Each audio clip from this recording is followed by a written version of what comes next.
Nous sommes le 21 janvier 2025 et je vous propose un nouveau bulletin d'information en Ukraine, où les frappes russes et ukrainiennes continuent sur le territoire de leur adversaire. Alors tout d'abord, il y a eu une explosion assez importante dans la ville même de Kiev le 18 janvier. Et c'est dans ce quartier exactement où il y a eu une puissante explosion. L'explosion est filmée d'assez loin, sans plus de détails. Les Ukrainiens, eux, continuent d'envoyer leurs drones sur des cibles en Russie. Et ces derniers jours, c'est la ville de Smolensk, précisément une usine aéronautique qui a été touchée par des drones ukrainiens. La ville de Smolensk, au nord de l'Ukraine, exactement. Hier a eu lieu l'investiture du président Trump aux États-Unis et à peine investi, ce dernier a signé plusieurs décrets, dont un qui suspend toutes les aides américaines à travers le monde pour 90 jours, ce qui comprend également l'aide financière à destination de l'Ukraine. Direction à présent le terrain, en commençant avec l'oblast de Koursk. Il y a eu pas mal d'informations ces derniers 4 jours. Ici, nous avons une vidéo de l'infanterie russe a été bombardée dans l'oblast de Soumy, mais on se trouve vraiment à la frontière entre la Russie et l'Ukraine. On ne peut parler à l'heure actuelle que de reconnaissance. Un petit peu plus au nord ici, un BTR MDM forces russes a été endommagé le 14 janvier.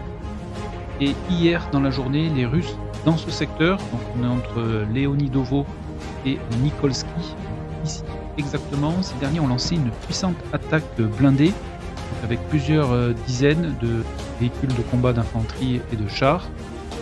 Cette attaque a été stoppée entièrement par les drones ukrainiens, car en effet, on a donc une vidéo ici, où vous avez donc toute l'attaque qui est documentée et qui a donc eu lieu hier. Et les Russes, dans cette attaque, ont fait face à une cinquantaine de drones ukrainiens de tout type, kamikazes, bombardiers. Cette attaque a été stoppée donc juste à l'ouest du village de Nikolski. Et donc dans cette attaque, il y a eu de nombreuses pertes, notamment russes. C'était ces derniers qui étaient à l'offensive. Ici, ce sont 2 BMD-2 qui ont été détruits. Donc, ce qui veut dire que les forces aéroportées russes ont participé à cette attaque. Dans ce secteur ici, c'est 3 BMP-3 russes qui ont été détruits. Ici, c'est un Humvee de l'armée ukrainienne ainsi qu'un M113 qui ont également été détruits.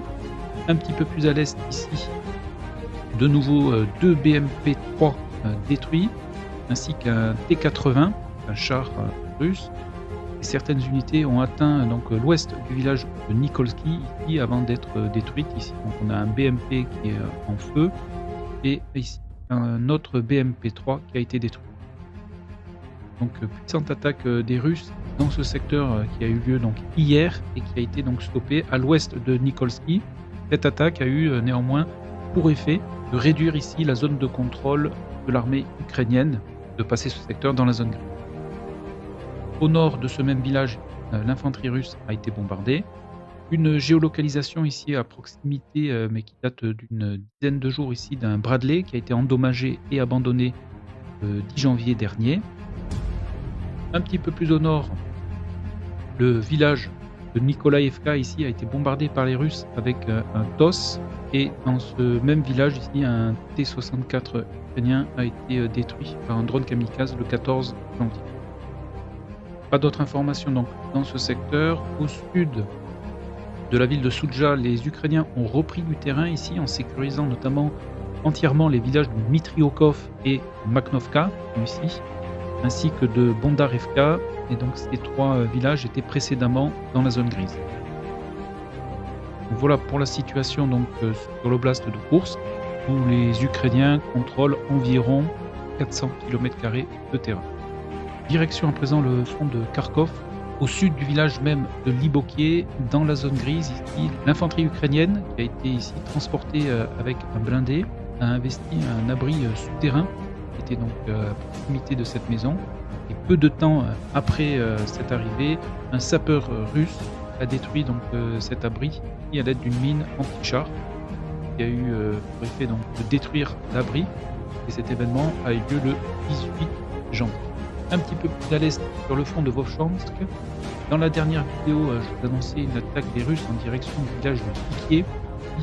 Des nouvelles vidéos ont été publiées et l'une d'elles ici montre 6 prisonniers de guerre russes en date du 15 janvier.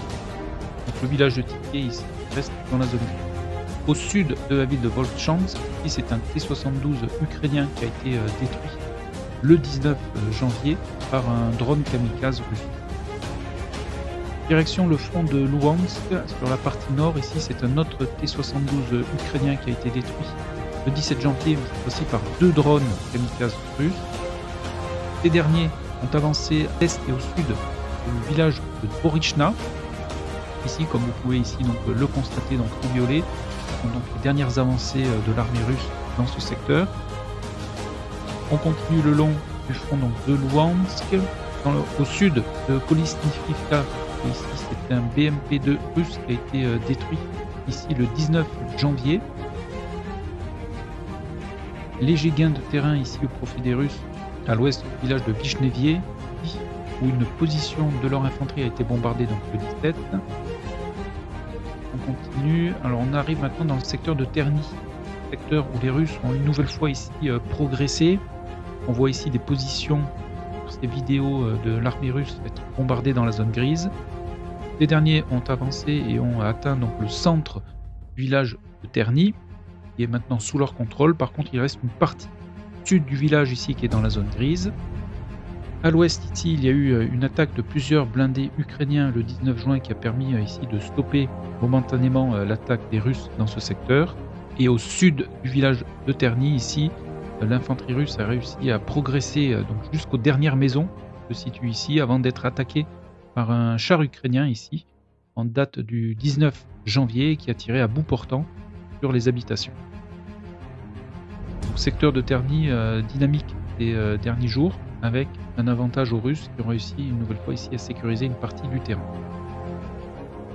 Sur l'oblast de Siversk, un BRDM-2 russe a été détruit au sud-est de Bilorivka, destruction qui a eu lieu le 19 janvier. Et au sud de Bilorivka, ici, c'est un T-62 qui à la base était russe, qui a été endommagé par un drone kamikaze et qui a ensuite été capturé par les forces ukrainiennes. Cela n'a pas eu d'incidence sur la ligne de front. Nous arrivons maintenant dans le secteur de Chassifiar où il y a eu beaucoup d'informations ces 4 derniers jours.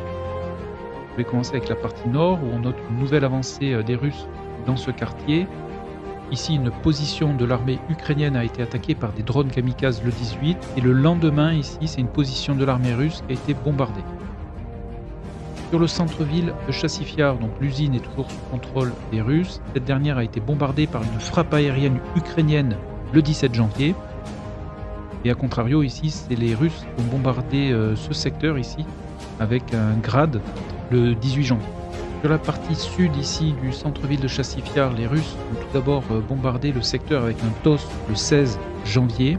Et 2 jours plus tard, il y a eu une attaque menée par des blindés qui ont réussi à débarquer de l'infanterie dans ce secteur. Et dans cette attaque, un BMD-2 est aperçu donc, dans cette vidéo en train de rouler tout en étant en feu. Et ici, c'est l'infanterie russe qui a été bombardée le même jour. Donc les Russes ont commencé à attaquer cette partie qui pour l'instant reste dans la zone grise. Au sud-est de Chassifiar, ici dans la zone boisée, les bâtiments ici qui étaient précédemment sous contrôle ukrainien ont été attaqués par les Russes.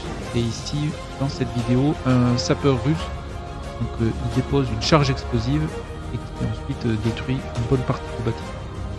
Donc ce secteur est maintenant passé dans la zone grise et il était précédemment sous contrôle ukrainien.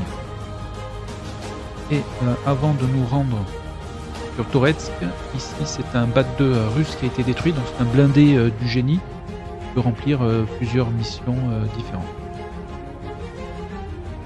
Nous arrivons maintenant dans le secteur de Toretsk, où on note de légers gains au profit des Russes, ici, donc sur la partie nord, sur la partie ouest, ainsi qu'une petite partie ici au sud, dans ce quartier. Alors sur le nord ici, des combats sont en cours sur la mine de charbon, vous pouvez voir ici. Au niveau des vidéos, position ici de l'armée russe, donc, qui est dans ce bâtiment, a été publiée donc, le 19 janvier, et on voit ici un char ukrainien arriver à proximité et tirer quasi bout portant sur le bâtiment. Donc la mine de charbon de la ville de Toretsk est actuellement disputée. au nord-ouest de Nelipivka. Nelipivka, c'est ce village qui est maintenant sous contrôle des Russes. Nouvelle attaque de ces derniers avec des blindés. Dans une attaque qui a eu lieu le 18 janvier, ici, ils ont perdu 3 BMP-2. Ici. Et le lendemain, pour les Ukrainiens qui ont contre-attaqué ici dans ce secteur, avec notamment de l'infanterie appartenant à la 12e brigade Azov, qui a attaqué ici cette position qui était précédemment sous contrôle des Russes.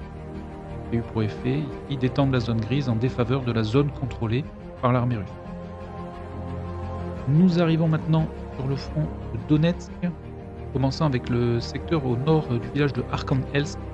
3 blindés ukrainiens ont été détruits le 17 janvier. Ici, ce sont 2 BMP-1 qui est détruit et ici un M113. Un petit peu plus au nord ici, léger gain de terrain au profit des Russes à l'ouest de ce village, mais pas d'autres informations. Sur le front de Pokrovsk, au sud de la ville, un Max Pro a été détruit le 17 janvier par un drone kamikaze russe. Au sud-ouest de la ville de Pokrovsk, précisément dans le village de Kotlinier qui est maintenant passé sous contrôle des Russes, donc depuis hier, une position de leur armée a été bombardée ici le 19. Et 2 jours avant que les Russes s'emparent du village, il y a eu une tentative d'attaque ukrainienne le 18 janvier, avec tout d'abord des sapeurs qui ont sécurisé cet axe, puis un char est arrivé et a tiré sur les Russes, suivi par un M113 qui a également débarqué de l'infanterie. Mais cette attaque n'a pas eu l'effet escompté, et le village de Kotlinier est bien sous contrôle russe. On continue un petit peu plus sur l'ouest, précisément sur le village de Kudachnie, où les Russes ont réussi à prendre le contrôle à l'est de ce village. Et là j'ai mis un trait qui correspond à un peu moins de 6 km pour vous indiquer ici que l'armée russe est maintenant à moins de 6 km de l'oblast de Dnipro. L'oblast de Dnipro ici. Ici en marron noir, vous avez les limites administratives du Donbass, qui correspond aux objectifs de guerre de l'armée russe, pour vous donner donc une meilleure idée du terrain qui reste encore à conquérir. Donc, sur la partie nord ici c'est fait. Par contre dans le secteur de Liman, Sloviansk et Kramatorsk, il reste encore beaucoup de terrain, ainsi que dans le secteur au nord de Pokrovsk. Mais ici, les Russes ne sont plus très loin de l'oblast de Dnipro. On continue le long de la ligne de front. Les Russes ont sécurisé ici du terrain, ainsi que sur l'est du village de Nadivka et sud. Ils ont étendu également leur zone de contrôle sud du village de Novo-Andriivka, ainsi qu'à l'ouest de Slovianka. Les Russes continuent de se rapprocher du village de Dachnie et ils ont consolidé ici leur position au nord de la rivière. Consolidation qui a eu lieu donc ces 4 derniers jours. Et dans ces combats ici, 2 VBL ukrainiens ont été détruits. Alors tout d'abord, le 17 c'est un Oshkosh. Le Oshkosh c'est un véhicule blindé léger de conception américaine qui est destiné à remplacer les Humvee. Et ici, un autre VBL a été détruit, mais je n'ai pas pu identifier de quel type il s'agissait. Ce secteur a également été survolé par un drone lance-flamme russe, ici, le 18 janvier. On continue le long de cette ligne de front et nous arrivons maintenant dans le secteur de Velika Novosilka, où les taux se resserrent sur la garnison ukrainienne. Ici, les Russes ont sécurisé donc l'approche de la ville à l'est, ainsi que sur la partie sud-ouest et sud. Dans ces combats ici, une position de l'armée russe a été bombardée le 19 et dans la même journée, les Russes ont bombardé la localité ici avec un TOS. L'infanterie russe est donc entrée dans la ville de Velika Novosilka où les combats urbains ont débuté. Le secteur de Vremivka ici à l'ouest est passé sous contrôle de l'armée russe donc depuis le 17 janvier. Sur la partie nord, un T-64 ukrainien a été détruit par un drone kamikaze le 17 et 3 jours plus tard ici c'est un BMP-2 ukrainien qui a également été détruit par un drone kamikaze donc à l'ouest de Novi Komar. Et nous allons terminer avec le front de Zaporizhia où le secteur de Oulialpol ici a été bombardé par les Russes, notamment avec des FAB dans la journée donc, du 20 janvier. Et le secteur également au nord de Robotyne a également été bombardé par les Russes. Donc voilà pour les informations essentielles au 21 janvier 2025. Donc en résumé, une puissante attaque russe au nord-ouest de l'oblast de Koursk a été stoppée. Les Ukrainiens ont sécurisé du terrain au sud de la ville de Bucha et sur le reste de la ligne de front, avantage aux Russes qui ont progressé de manière significative dans le secteur de Terny. Au sud-ouest de Pokrovsk, où l'armée russe est maintenant à moins de 6 km de l'oblast de Dnipro. Et les taux se resserrent sur la garnison de Velika Novosilka, où l'infanterie russe est donc entrée dans la localité et où les combats ont débuté pour la ville. Et pour les nouveaux auditeurs, le chiffre entre parenthèses correspond les gains territoriaux de chacune des deux armées uniquement dans l'oblast de Koursk. Et le premier chiffre représente les gains territoriaux sur le reste de la ligne de front. Voilà, eh bien écoutez, je vous souhaite une excellente journée. Encore merci pour tous vos messages. Portez-vous bien et je vous donne rendez-vous dans une prochaine vidéo. À bientôt.